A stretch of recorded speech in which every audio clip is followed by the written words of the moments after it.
Hoy es la última vez que me vas a ver con 43 años. Para mí, hoy, 3 de octubre, es un día muy importante porque siempre hago una recopilación antes de el día de mi nacimiento, que es mañana, día 4 de octubre. Y es importante porque recopila una historia, la historia de mi gestación y la historia de cada año que hago esta recopilación.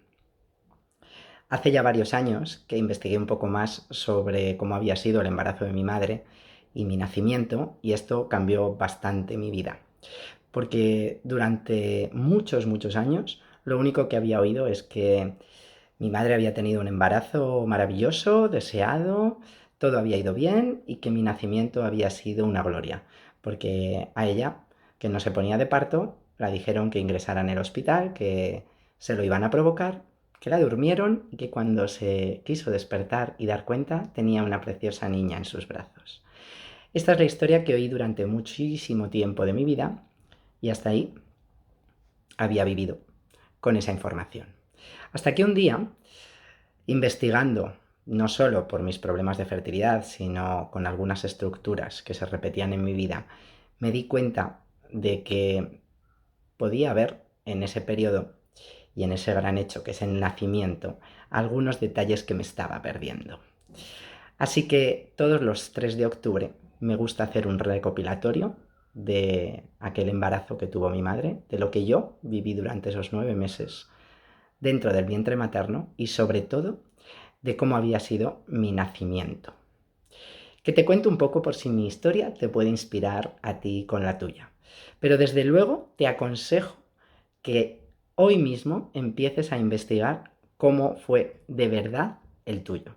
Porque las madres, como quieren protegernos y decirnos que todo estuvo muy bien y que todo fue muy bien y que fuimos muy deseados y que nuestro nacimiento estuvo bien, o que si no fue tan bien y fue mal, pero que mereció la pena, o que pasó rápido, o cada uno se habrán contado una historia, a veces no nos cuentan detalles que hasta ellas mismas han olvidado.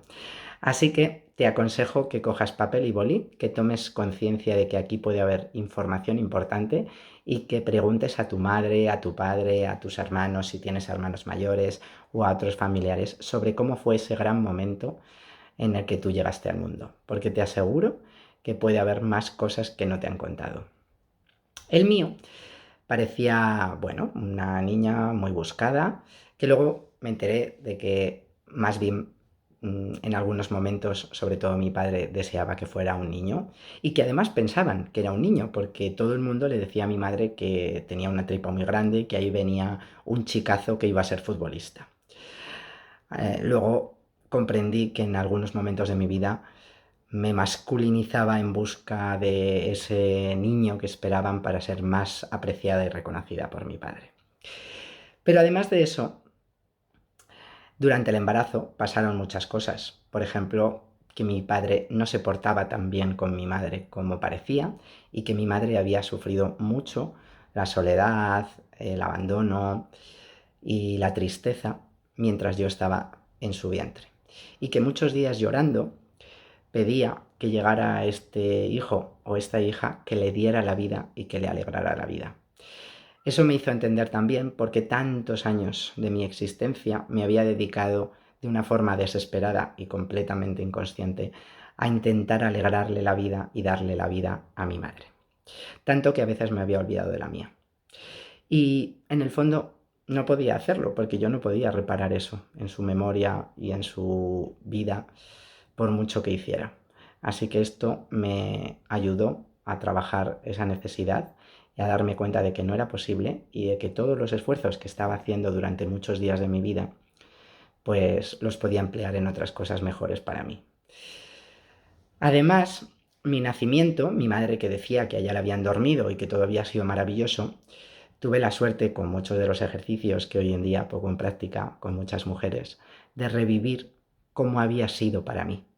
Porque nos olvidamos de que el bebé dentro del vientre materno es un ser vivo que cuando va a nacer tiene su propia vivencia y experiencia. Y que además tanto su pequeño cuerpecito como el de la madre entran en un proceso que se llama simpaticotonía, que es un estrés biológico positivo, para poner en marcha las contracciones, el movimiento y todo lo adecuado para nacer.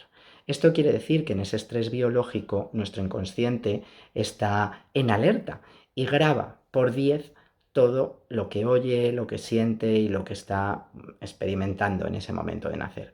Así que a veces cualquier palabra, cualquier gesto, el miedo, las complicaciones o cualquier cosa que hayamos vivido queda grabada a fuego.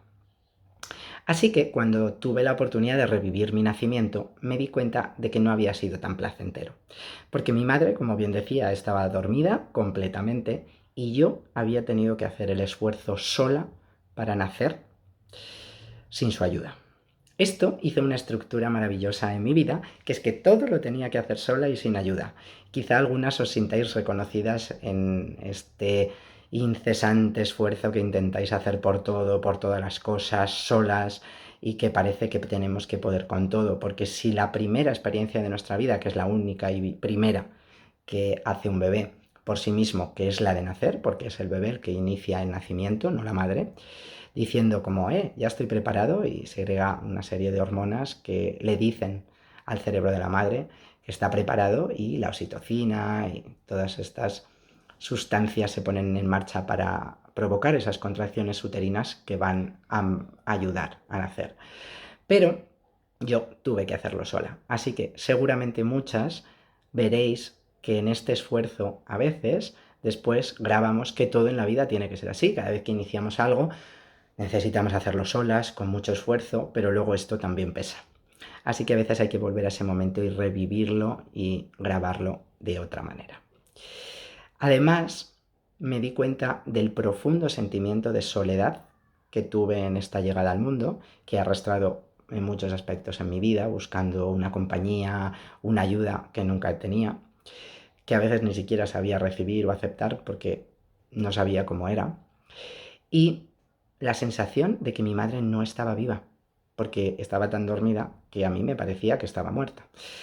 Y esta sensación de que mamá no está también estaba grabada en mí y me había provocado algún que otro bloqueo en cuanto al parto y al nacimiento. Y lo vi claramente porque cuando empecé a buscar bebé yo no sabía por qué, pero tenía un miedo terrible al parto porque me parecía que me iba a morir, que era la sensación que había grabado de mi madre. Así que bueno, esta y muchas otras cosas de las que os podría estar hablando mucho rato, pero con estos pequeños detalles espero haber despertado vuestra curiosidad en ese momento, que empecéis a investigar y que podáis revivir aquel gran acontecimiento, que podáis hacer un recopilatorio de toda vuestra gestación, de vuestra llegada al mundo, y que como yo hago hoy, podáis hacer también una revisión de cada uno de esos años. ¿Qué ha pasado? ¿En qué habéis avanzado? ¿Qué habéis logrado? ¿Qué patrones se repiten? ¿Qué bloqueos pueden estar haciendo que vuestra vida o vuestro objetivo no avance o no llegue?